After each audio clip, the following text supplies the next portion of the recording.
السلام علیکم، میرے چینل میں خوش آمدید۔ میرے چینل کو سبسکرائب کریں اور ساتھ میں دیے گئے بیل آئیکن کو پریس کریں تاکہ میری ہر نئی آنے والی ویڈیو کا نوٹیفیکیشن آپ کو ملتا رہے۔ قرآن پاک میں سورہ نحل میں اللہ تعالیٰ فرماتے ہیں، اگر تم اپنے اوپر ظلم کرنے والوں سے بدلہ لو تو اتنا ہی بدلہ لو جتنا تمہارے ساتھ ظلم کیا گیا، اور اگر تم صبر کر لو تو یہ صبر کرنے والوں کے حق میں بہت ہی اچھی بات ہے۔ میری آج کی کہانی کا عنوان ہے ظلم کا انجام۔ کہانی شروع کرتے ہیں۔ آپ حجاج بن یوسف کے نام اور شخصیت سے یقیناً واقف ہوں گے۔ اس شخص کو عبد الملک نے مکہ، مدینہ، طائف اور یمن کا نائب مقرر کیا تھا اور اپنے بھائی بشر کی موت کے بعد اسے عراق بھیج دیا، جہاں سے وہ کوفہ میں داخل ہوا۔ ان مقامات میں 20 سال حجاج کا عمل دخل قائم رہا۔ اس نے کوفہ میں بیٹھ کر زبردست فتوحات کیں۔ اس کے دور میں فتوحات کا دائرہ سندھ اور ہند کے دوسرے علاقوں تک پھیل گیا، حتیٰ کہ مسلمان چین تک پہنچ گئے تھے۔ یہی وہ شخص ہے جس کے بارے میں کہا جاتا ہے کہ اس نے قرآن کریم پر اعراب لگوائے۔ خدا نے اسے بڑی فصاحت و بلاغت اور شجاعت سے نوازا تھا۔ یہ حافظ قرآن تھا، شراب نوشی اور بدکاری سے بچتا تھا۔ وہ جہاد کا دھنی اور فتوحات کا حریص تھا، مگر اس کی ان ساری خوبیوں پر اس کی ایک برائی نے پردہ ڈال دیا، اور وہ برائی ہے بھی ایسی کہ تمام خوبیوں پر چھا جاتی ہے اور تمام اچھے اوصاف کو ڈھانپ دیتی ہے۔ اور وہ برائی کیا تھی؟ ظلم۔ حجاج ان تمام خوبیوں کے باوجود بہت بڑا ظالم تھا۔ اس نے اپنی زندگی میں خونخوار درندے کا روپ اختیار کر لیا تھا۔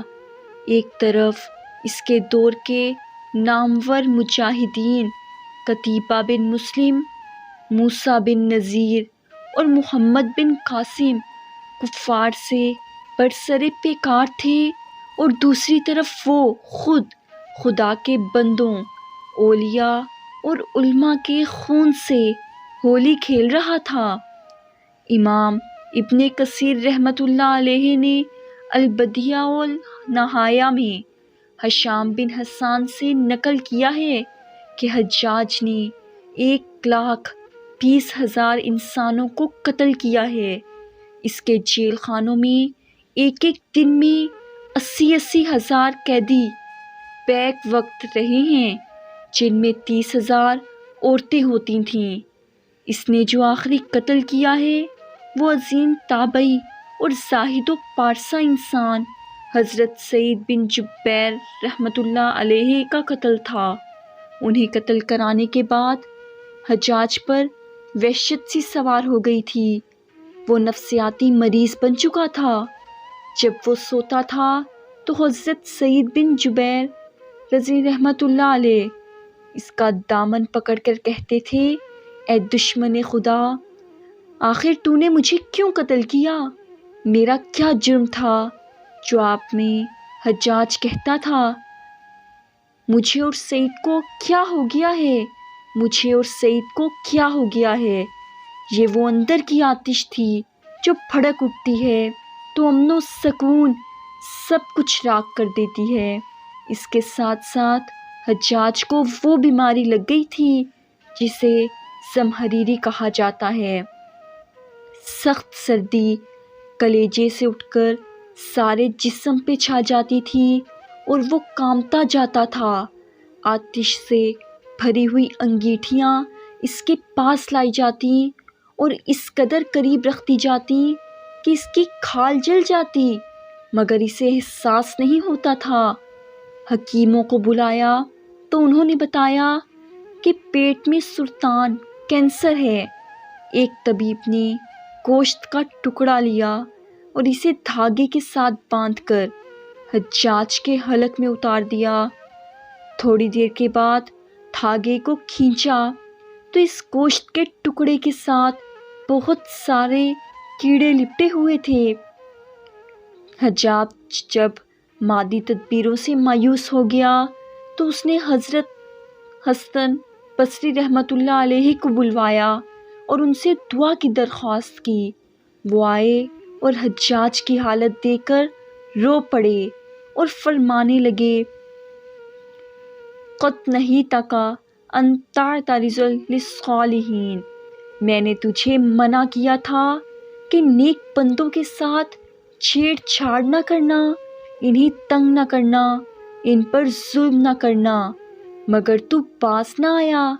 آج حجاج باعث عبرت بنا ہوا تھا، وہ اندر سے بھی جل رہا تھا اور باہر سے بھی جل رہا تھا، وہ اندر سے ٹوٹ پھوٹ چکا تھا۔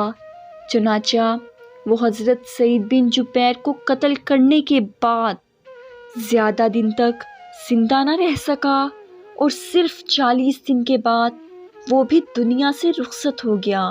مگر حضرت سعید اور حجاج کی موت میں بڑا فرق تھا۔ حضرت سعید کو شہادت کی موت نصیب ہوئی اور ایسی آن بان سے دنیا سے رخصت ہوئے کہ بعد میں آنے والے مجاہدین کے لیے ایک سنگ میل قائم کر گئے۔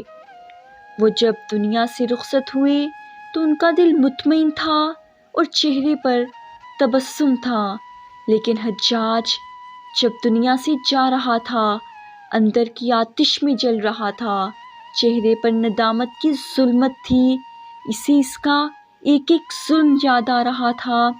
حضرت سعید رحمۃ اللہ علیہ کی شہادت پر تمام صلحاء اور علماء افسردہ تھے، لیکن حجاج کی موت پر خدا کے نیک بندوں نے اطمینان کا سانس لیا۔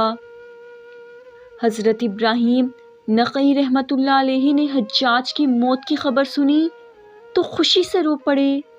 مرنے کے بعد اس ڈر سے اس کی قبر کے تمام نشانات مٹا دیے گئے تاکہ لوگ اس کی لاش کو باہر نکال کے جلا نہ ڈالیں۔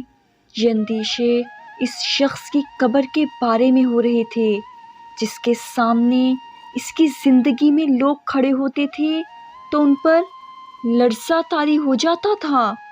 یہ اندیشے اس شخص کی قبر کے بارے میں ہو رہے تھے جس کے سامنے اس کی زندگی میں لوگ کھڑے ہوتے تھے تو ان پر لرزہ طاری ہو جاتا تھا اور لوگ اس کے ڈر سے دیوانے بن جایا کرتے تھے۔ اسمعی رحمۃ اللہ علیہ نے ایک واقعہ بیان کیا ہے کہ جب حجاج حضرت ابن زبیر رضی اللہ تعالی عنہ کے قتل سے فارغ ہو کر مدینہ آیا تو اسے مدینے سے باہر ایک شیخ ملا۔ چونکہ حجاج کے چہرے پر نقاب تھا اس لیے اس نے حجاج کو نہیں پہچانا۔ حجاج نے اس سے مدینے کا حال احوال دریافت کیا۔ شیخ نے کہا، بہت برا حال ہے، رسول اقدس صلی اللہ علیہ وسلم کے حواری قتل کر دیے گئے ہیں۔ حجاج نے پوچھا، ان کو کس نے قتل کیا ہے؟ شیخ نے جواب دیا، ایک فاجر و فاسق اور لعین شخص جس کا نام حجاج ہے، خدا اس کو ہلاک کرے اور سب لعنت بھیجنے والے اس پر لعنت بھیجیں۔ حجاج یہ سن کر غضب آلود ہو گیا اور اس نے اپنے چہرے پہ پڑا ہوا نقاب ہٹا دیا اور پوچھا کہ تم مجھے پہچانتے ہو؟ شیخ نے کہا، ہاں میں آپ کو پہچانتا ہوں، مگر آپ مجھے نہیں پہچانتے، میں یہاں کا مشہور دیوانہ ہوں، مجھے دن میں 5 مرتبہ مرگی کا دورہ پڑتا ہے اور ابھی بھی جب میں الٹی سیدھی باتیں کر رہا تھا تو مجھے دورہ پڑا ہوا تھا۔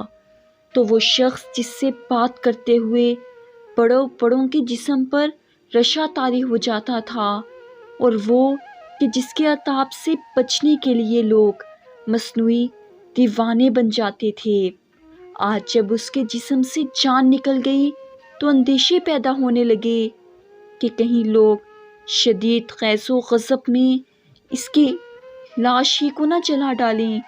وہ اقتدار، وہ ہیبت و دبدبہ سب کچھ جاتا رہا۔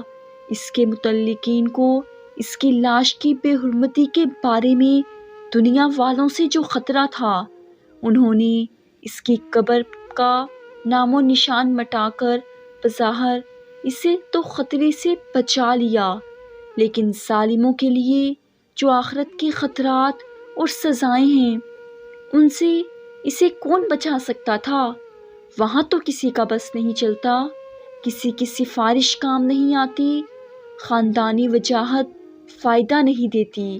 اسمعی رحمۃ اللہ علیہ کے والد نے حجاج کو مرنے کے بعد خواب میں دیکھا اور اس سے پوچھا، حق تعالیٰ نے تمہارے ساتھ کیسا سلوک کیا؟ اس نے جواب دیا کہ میں نے جتنے قتل کیے تھے ان میں سے ہر ایک کے بدلے مجھے بھی قتل کیا گیا۔ اسے صرف حجاج کا معاملہ نہ سمجھیے گا، ہر ظالم کے ساتھ آخرت میں یہی ہوگا۔ حاصل اس واقعے سے حاصل یہ نکلا کہ ظلم کا انجام ہمیشہ برا ہوتا ہے، چنانچہ انسان زندگی کے کسی بھی موڑ پر ظالم نہ بنے۔ رب تعالیٰ ہم سب کو ظلم سے دور رہنے کی توفیق عطا فرمائے، آمین یا رب العالمین۔ یہ تھی میری آج کی کہانی، مجھے امید ہے کہ آپ کو پسند آئی ہوگی۔ پلیز لائک کریں، کمنٹ کریں اور اپنے دوستوں میں زیادہ سے زیادہ شیئر کریں، نماز قائم کریں اور مجھے بھی ضرور دعاؤں میں یاد رکھیے گا۔